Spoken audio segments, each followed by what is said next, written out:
Okay, today this is Andrea and Lori, and we are going to give you a bit of an introduction to the flipped classroom at WU. When we look at flipping, what is it? Basically, the idea behind the flipped classroom is that it's really an inverted classroom. It places some of the lecture outside of the classroom through various methods, which we are going to get into in a bit.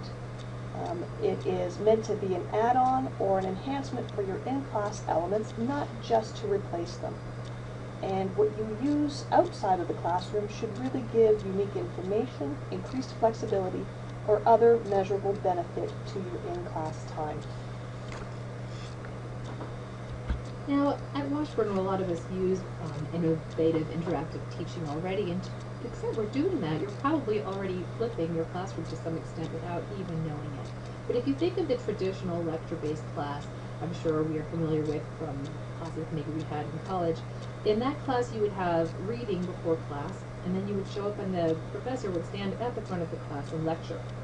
So before and after class, the students would engage with the material on their own, but during the class, the time was devoted to passive learning, to the students listening and writing down notes. So really the question here is, what do our classes look like? And to the extent that they are in this traditional way, and to the extent that we are being sage on the stage, is there some way that we can change that around, take some of that important information that maybe you've glossed that we're giving on the reading material, and take it outside the classroom so we can use the class time in a different way? That's the flipped class. We're moving the lecture outside of the class, before class, and in the class we're allowing the students to take the time there to engage with the material.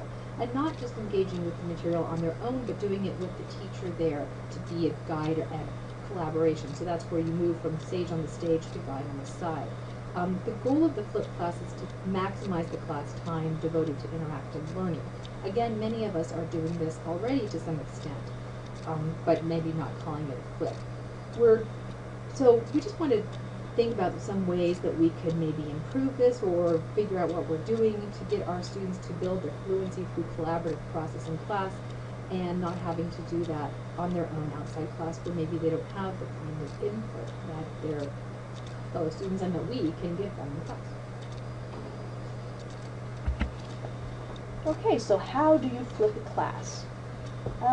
Flipping must really take into account your specific situation. You can use videos, you can use written lecture or materials or exercises that you would take into account your specific class and needs.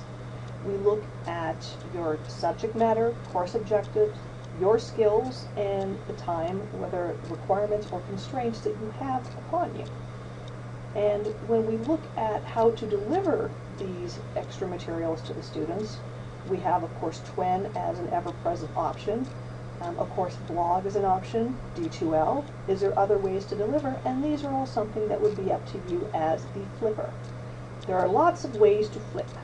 Videos are a really handy way to deliver content, but you can also use pretty much anything you want to really guide the learning process. To make our Flippin Awesome, we just have three kinds of suggestions. The first one is to figure out the discrete thing that you want to flip. I usually find it's helpful to have it be foundational or an introductory type of flip, or where you can have a specific thing you want your students to focus on, think about before class, so that you can then re-engage with that material in class. A key thing is not too much at once. We've both found that if we have a shorter video, it's much easier for the students to pay attention to it, and it also keeps it bite-sized and is able to give just a little bit ahead of time, and then you can bring it in class. And finally, this needs to be driven by what you're going to do in class. And so think about it from the classroom perspective. How can I best maximize my class time, and what sorts of things do I want my students to do in preparation? What can I have them focus on, or what content do I need to give them ahead of time so that the class time activity can be met? So, is flipping right for you? I won't lie to you, there is extra work that's involved in flipping your classroom, at least from an initial setup perspective. It takes work to revision your lectures. Some of us get a little complacent where we've taught a certain course for 7, 8, 10 times, and we have a certain way that we do it.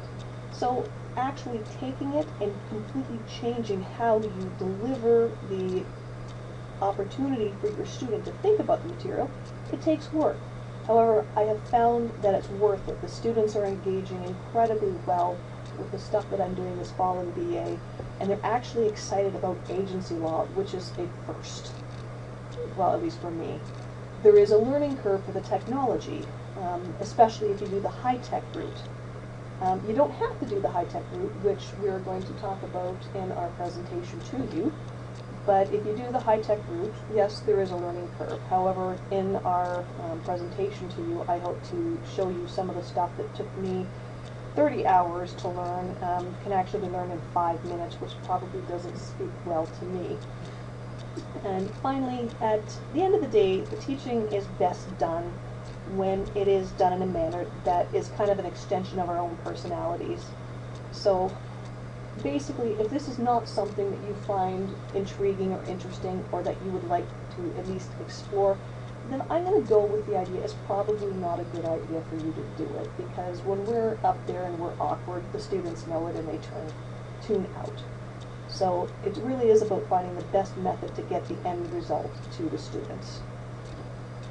Just building on that, flipping is something that you have to do that's your way. It has to be done in a way that fits with your own classroom style and your own classroom goals. There's no such thing as the flipped class. Some people will flip with video, some people will flip with assignments, with emails back and forth with their students, with interactive whiteboards. Really, the possibilities are endless.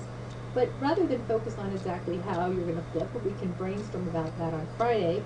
Between now and Friday, we'd like to flip by giving you a little assignment, which is come up with a topic, a discrete topic that you cover in a class that you might be able to flip into outside class content. Or maybe something you already flip and you can talk about how you do that. And we're going to go around and see if everybody can discuss their example. So that is something we'd like you to do in preparation for Friday, and we will see you then.